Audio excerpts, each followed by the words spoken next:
ተፈጥሮ የለገሰችን በባህል ቋንቋችንና በየእምነቶቻችን እንዲሁም ዓለም ላይ ለሰው ልጆች ባበረከትናቸውና አባቶቻችን በሰሯቸው ድንቅ ስራዎች ምክንያት ኢትዮጵያ ዛሬም የዓለም ቀልብና ትኩረት ማረፊያ ሆናለች። ኢትዮጵያ በታሪክ ማህደር ውስጥ ስሟ በደማቁ ተጽፎ የሚገኝ የሰው ዘር መገኛና የጥንታዊ ስልጣኔዎች ባለቤት ናት።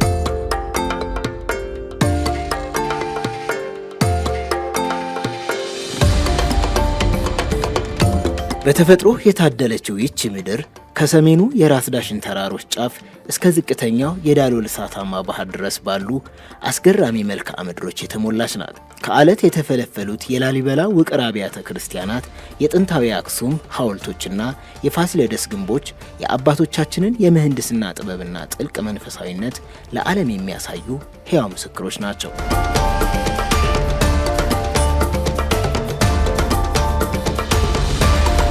ከ80 በላይ ለሆኑት ብሔር ብሔረሰቦች እናት የፊደልና የዘመን አቆጣጠር ባለቤት መስቀል ሲባርካት ጥምቀትም ሲያጠምቃት የኖረች በብርቅዬ አዕዋፎቿና የእንስሳት ሀብቷ በገዳማቷና መስጊዶቿ ዛሬም ድረስ የምትናፈቅ የቱሪስቶች ሁሉ ሙሽራ ናት ኢትዮጵያ።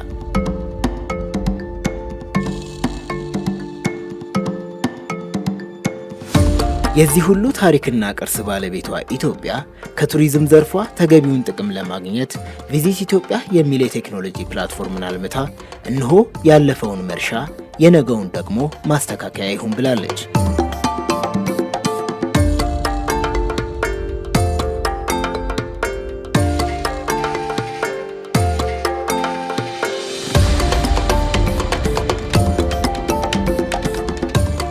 የሀገራችንን ቱሪዝም ዲጂታላይዝ የሚያደርገውን ቪዚት ኢትዮጵያ ፕላትፎርምን ከሰሩ ባለሙያዎች ከአንዱ ጋር ቆይታ እናደርጋለን። አብራቸውን ቆዩ።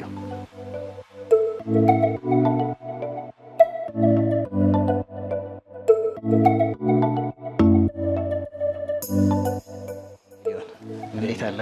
ሁሉ ሰላም አለን ይመስገን። ኢትዮጵያ በቱሪዝም ዘርፉ ትልቅ አቅም ካላቸው ሀገሮች ውስጥ ነች። ግን ያንን ደግሞ ትልቅ የቱሪዝም አቅም በተገቢው መልኩ ተጠቅማለች ብሎ ለማለት ይከብዳልና እንደ ኢትዮጵያ ላሉ ሀገራት በሙሉ ቪዚት ኢትዮጵያን የሚመስሉ ፕላትፎርሞች ምን አይነት ጠቀሜታ ይኖራቸዋል? ከሀገር አንጻር ዘርፈ ብዙ። የመጀመሪያው መታወቅ ነው። ግሎባሊ ዋን ስቶፕ የሆነ ኢትዮጵያን የሚናገር ነገር ያስፈልጋል። ኢትዮጵያ ብለህ ራሱ ሰርች ኢንጂን ላይ ብትገባው ኢትዮጵያን የሚነግርህ አንድ ነገር በጣም ከባድ ነው። እኛ ጋር የሆነ ነገር ለማግኘት በጣም ከባድ ነው፣ ግሎባሊ ዲጂታሊ ማለት ነው። ስለዚህ ዲጂታሊ ዋን ስቶፕ እንትን ማግኘት፣ ዴስቲኔሽኖችን ማስተዋወቅ ትልቅ ጠቀሜታ ያለው ነገር ነው። ኢትዮጵያ መታወቂያው በራሱ የራሱ ቤኔፊት ስላለው እሱ የመጀመሪያው ነው። ሌላው ሪቬኒው ጀነሬት የማድረግ ነው። ሞር ኢትዮጵያን ማያቅ እያወቀ ሲመጣ ሞር የመጎብኘት እድል ይኖራል። ሞር እንዳልኩ የተለያዩ ነገሮችን ሰው ባየው ነገር ነው ኤክስፖዝ የሚደረግ ኢንተረስቱን የሚኖረው ሲያይ ነው። yes እሱን ገቢ ከገቢ አንፃርም በጣም ሲግኒፊካንት የሆነ እንትን አለ። ሌላው ደግሞ ለዲሲዥን ሜኪንግም በጣም ወሳኝ ውሳኔ በዳታ ላይ የተመረኮዘ።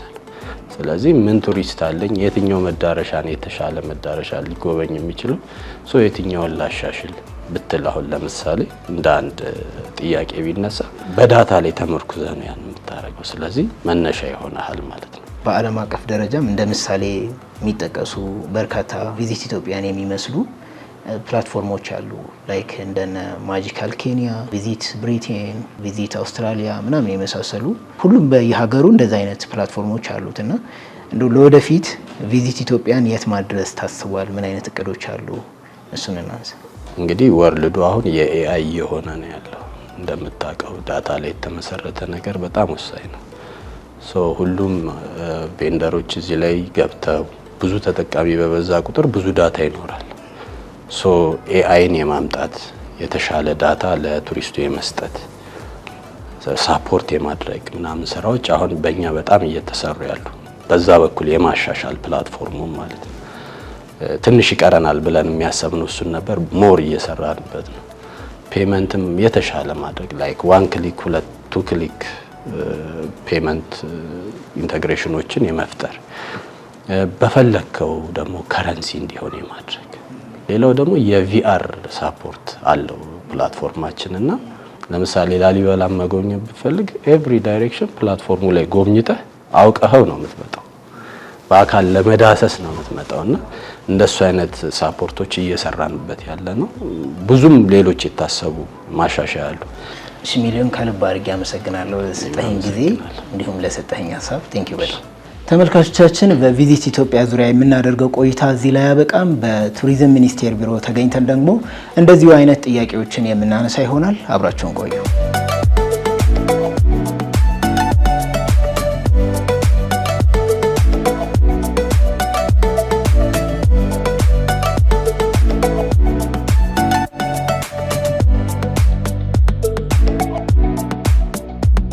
ተመልካቾቻችን በቱሪዝም ሚኒስቴር ተገኝተናል። የዚህ ዘመን ጉብኝት የዚህ ዘመን ቱሪዝም የሚጀምረው በኢንተርኔትና በስልኮቻችን እንዲሁም በኮምፒውተሮቻችን ስክሪን ላይ ነው።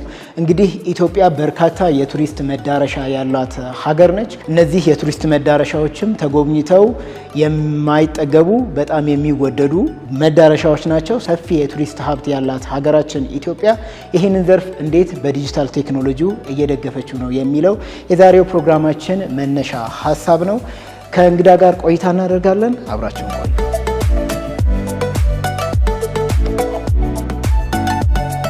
አቶ ቴዎድሮስ ከልብ አድርጌ አመሰግናለሁኝ።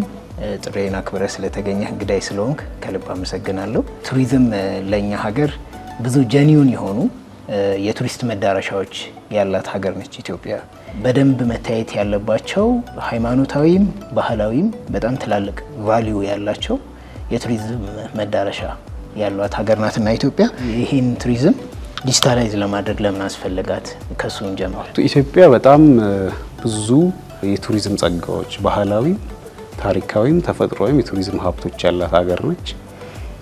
ኤንድ ማንኛውም ከየትኛውም የዓለማችን ክፍል መጥቶ በየትኛውም ጊዜ ኤክስፔሪየንስ ሊያደርጋቸው፣ ሊያቸው፣ ሊጎበኛቸው የሚችል ታይተው ተዳሰው ተጠንተው የማያልቁ በጣም ሰፊ የቱሪዝም ሀብት ያላት ሀገር ነች። እንዳልከው ኢትዮጵያ ኢዝ ኤ ፍሩት ኦፍ ኦል ሲዘንስ። በየትኛውም ጊዜ የሰው መጥቶ ኤክስፔሪየንስ ሊያረጋት የሚችል ይህን እድል ሁሉም ሀገር የታደለው ጉዳይ አይደለም። ፔኩሊያር የሆነ የኢትዮጵያ መገለጫ ነው። ባህልም አለን፣ ተፈጥሮም አለን። በጣም የሚገርም አስደናቂ የተፈጥሮ ሀብቶች አሉ። በጣም አበንደንት የሆነ ሰፊ ባህል ስንል እንግዲህ ቋሚ ቅርሶችንም የሚዳሰስም የማይዳሰስም አንድ ላይ አጠቃላይ የሚይዝ ነው። ታሪክ ደግሞ ራሱን የቻለ ከቅድመ ታሪክ ፕሪሂስትሪ ዘመን ጀምሮ እና የታሪክ ዘመን አሻራዎች፣ የጥንት የስልጣኔ አሻራዎች የመሳሰሉ ያለባት ሀገር፣ ሰፊ የቱሪዝም ሀብት ያላት ሀገር ነች።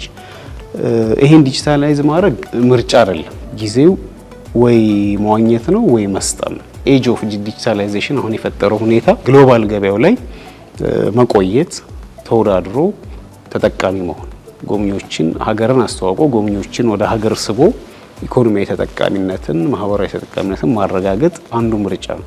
ካልሆነ ሲንክ ማድረግ በዓለም የቱሪዝም ገበያ ውስጥ መጥፋት ነው። ዲጂታላይዝ የምናደርገው አንደኛ ኢትዮጵያን በዓለም አቀፍ መድረክ ጊዜውን የዋጀ ጠንካራ የፕሮሞሽንና የማርኬቲንግ ስራዎችን የብራንዲንግ ስራዎችን ኢፊሽንትሊ ለማከናወን ስለሚያስችለን ነው። ይሄን ካላደረግን ተወዳዳሪ የቱሪዝም ዘርፍ መፍጠር አንችልም። ሶ ያሉንን ሀብቶች መግለጽ፣ እንደ ኔሽን ራሳችንን በዓለም አቀፍ መድረክ ማስተዋወቅ፣ ያሉን የቱሪዝም ፕሮዳክት ኦፈርስ ያሉን ኦፈሮች ለጎብኚው ማስተዋወቅና በደንብ ብራንድ አድርጎ ኢትዮጵያን በልዩ ሁኔታ በልዩነት የሚገልጿት የቱሪዝም ሀብቶች መገለጫዎችን በደንብ አስተዋውቀን ጎብኚዎችን ወደ ሀገራችን ማምጣትና ተጠቃሚ መሆን ካለብን የዲጂታላይዝ ማድረግ ግዴታ ነው። የትራዲሽናል ፎርም ኦፍ የማርኬቲንግ የማስተዋወቅ የመረጃ ስርጭት መንገድ ብዙ አይሰራም። ዛት ዴድ ኤንድ ጊዜው እሱን የሚፈቅድ ስላልሆነ ይሄ በግብይትና ፕሮሞሽን ዘርፉ በልማት ሰፕላይ ሳይድ ኦፍ ቱሪዝም ስንመለከት ደግሞ መዳረሻዎችን ማልማት፣ ኢንፍራስትራክቸር ማሟላት፣ የቱሪስት ፋሲሊቲዎች እንዲሟሉ ማስቻል፣ ኢፊሽንት የሆነ ጥራት ያለው አገልግሎት ማቅረብ የሚያስችለን ቴክኖሎጂ። ምክንያቱም የጎብኙ ፍላጎት የዓለም አቀፍ የገበያው ፍላጎት ጋይድ ያደርገናል ወይ የኛን እንቅስቃሴ ይወስነዋል። ሶ በአንድ ሴም ግሎባል ሲስተም ውስጥ ኦፕሬት እንደምታደርግ ሀገር ኢትዮጵያ በቱሪዝም ገበያ ውስጥ ከሌሎች በርካታ ሀገራትና መዳረሻዎች ጋር እንደሚወዳደር ሀገር የምናቀርበው መዳረሻ የምናቀርበው የቱሪዝም ፕሮዳክት ቴክኖሎጂን የዋጀ ዲጂታላይዝ ማድረግ ካልቻልን ለምሳሌ የሆቴል አገልግሎት ቀደም ብለን የምንሰጠው አይነት የሆቴል አገልግሎት አይሆንም። ፍሮም ከቼኪን ጀምሮ እስከ ቼክአውት ድረስ ያለው አጠቃላይ ኦፕሬሽን ዲጂታላይዝ ካልተደረገ ይሄ የማኑዋል በቢን ካርድ በገስት ሬጅስትሬሽን የተጻፈ ምናምን ቀርቷል። እሱ ጊዜ አይሆንም። እሱን የሚከተለው ሆቴልም ዴድሊ ሲንስ ኦፍ ሰርቪስ ራስን መግደል ከገበያ እንደማውጣት ነው። ጊዜ ያመጣው አስገዳጅ ሁኔታ እስከሆነ ድረስ የግድ ወደዛ መገባቱ አይቀርም። አሁን ጎብኚው ከፕሪ አራይቫል ጀምሮ ከመረጃ ስለሆነ ሀገር ስለሆነ ዴስቲኔሽን መረጃ ከማግኘት ጀምሮ መረጃውን መርምሮ ዴስቲኔሽን መርጦ ትራቭል ዲሲሽን የሚሄድበትን መዳረሻ መርጦ ወስኖ ፓኬጅ ገዝቶ እስኪመለስ ድረስ ኤክስፒሪየንስ አድርጎ ሀገሩን ጎብኝቶ ዴስቲኔሽኖች ምናምን አይቶ እስኪመለስ ድረስ ባለው ቫልዩ ቼን ውስጥ በቴክኖሎጂ የተደገፈ እስከ ፊድባኩን ሳቲስፋክሽኑን ወይም ቅሬታውን እስከ ማጋራት ድረስ የሚሄደውን አጠቃላይ የቪዚተርስ ኤክስፒሪየንስ ጆርኒ የምንለውን የሚያደርገው ቴክኖሎጂ ነው። የኢትዮጵያን የቱሪዝም ጉዞ ወደ ዲጂታል ቴክኖሎጂ ለመቀየር ከተደረጉ የመጀመሪያ ሙከራ ውስጥ ቪዚት ኢትዮጵያ ፕላትፎርምን ማልማት ነውና ቪዚት ኢትዮጵያ የትኛውን ችግር ነው የሚፈታው? በተለይ የቱሪስት አትራክሽንን ቱሪስቶችን ከመሳብ አንጻር የትኞቹን ችግሮች ይፈታል? ከዚህ በፊት እንግዲህ የነበሩ ችግሮች ይኖራሉ በቱሪዝም አሰራራችን ውስጥ ቅድም የሚያነሳቸው እንዳሉ ሆኖ የትኞቹን ችግሮች ይፈታል? ቀደም ብሎ የነበሩ የማስተዋወቅ የመረጃ የቱሪስት መረጃ ዲሲሚኔት የማድረግ መንገዶች ምናምን ስናይ ብዙ ችግር ያለባቸው ናቸው። ቱሪስት አሁን ምንድነው በቀዳሚነት ከሚፈልገው ጉዳዮች መካከል አንዱ ባለበት አኩሬት እና ጥራት ያለው መረጃ ማግኘት ነው። ኢትዮጵያ የት ነች? ምንድነው ያለው? ዴስቲኔሽኖቹ ምንድናቸው? ምን አይነት የቱሪስት ፋሲሊቲዎች አሉ? ስታንዳርድ ሆቴሎች አሉ የሉም? የአካባቢው ማህበረሰብ እንዴት ነው? ነው ኦል ዚስ መረጃ ቪዛ እንዴት ነው ማገኘው?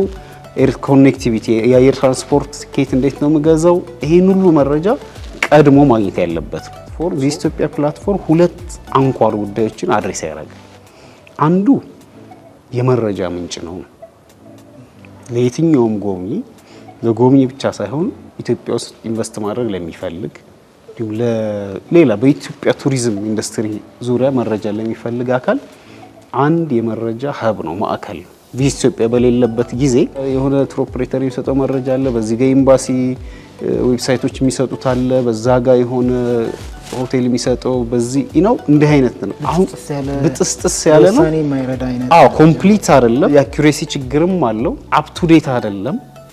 ለምሳሌ አንዳንድ መረጃዎች ያለፉ መረጃዎች ብዙ ነገሮች ተለዋውጠው ግን ስቲል የቆዩ ይሄ ነገር ቱሪስቱን ኮንፊውዝ ያደርጋል። ቢያገኘውም በጣም ኮንፊውዚንግ ይሆናል። አሁን ግን ቪዚት ኢትዮጵያ በተሰኘ አንድ ማዕከል ውስጥ የኢትዮጵያን ቱሪዝም የኢትዮጵያን ዴስቲኔሽንስ ኢትዮጵያ ያላትን የቱሪዝም ሀብቶች ፕሮዳክትስ እና አጠቃላይ ሁኔታ ኢንክሉዲንግ ቢዝነስ ሰፕላየርስ ሆቴል፣ አስጎብኚ እና ሌሎች ኢንዱስትሪ የሚያንቀሳቅሱ አካላትን በአንድ ማዕከል የመረጃ ምንጭ ሆኖ የሚያገለግለው ይሄ አንዱ ሽፍት ይሄ ነው። ሁለተኛው ኢትስ ሪላያብል ፕሮሞሽናል አውትሌት። ፕሮሞሽናል አውትሌት ነው ማለት የኢትዮጵያን በጣም መልቲፋሬስ ብዙ አይነት ሀብቶች ብዙ አይነት የቱሪዝም ፕሮዳክቶች ኦፖርቹኒቲስ በቱሪዝም ዘርፍ ያሉ እድሎች አጠቃላይ ሁኔታ የምናስተዋውቅበት መስኮት ነው። ሌላኛው ኤሌመንት አክቹዋል ትራንዛክሽን ማርኬት ፕሌስ ነው። ሁሉም ቫልዩ ቼን ውስጥ ቱሪስቱን ጨምሮ ቱሪዝም ላይ ያሉ የሚንቀሳቀሱ ኦርኬስትራ ሜምበርስ የተለያዩ አካላት አንድ ላይ ሆነው አሉ። የግል ዘርፉም አለ፣ አየር መንገዶች አሉ፣ ሆቴሎች አሉ፣ ቱር ኦፕሬተርስ አሉ፣ የስጦታ ሻጭ እንትኖች አሉ፣ ትራንስፖርት ኦፕሬተርስ የተለያዩ አካላት አንድ ላይ ሆነው ትራንዛክት የሚያደርጉበት ቱሪስቱም ሁሉንም አንድ ቦታ ላይ አየር መንገድ ከፈለገ ትሪፕ ፕላን ማድረግ ከፈለገ ፕላን ያደርጋል። ቲኬት መግዛት ከፈለገ ይዘ ቡክ ማድረግ ከፈለገ ያደርጋል። ፓኬጅ መግዛት ከፈለገ ቱር ኦፕሬተሮች አሉ አንድ ቦታ ላይ የሚያገኝበትና የሚያስተሳስርበት ነው። በጣም አመሰግናለሁ። ጥሩ ቆይታ ነበር የነበረን። ለሰጠኝ ጊዜ ቴንኪዩ በጣም እኔም አመሰግናለሁ። ተመልካቾቻችን የዛሬው ፕሮግራማችን ይሄንን ይመስል ነበር። ሳምንት በሌላ ፕሮግራም እንጠብቃችኋለን። መልካም ጊዜ ተመኘን።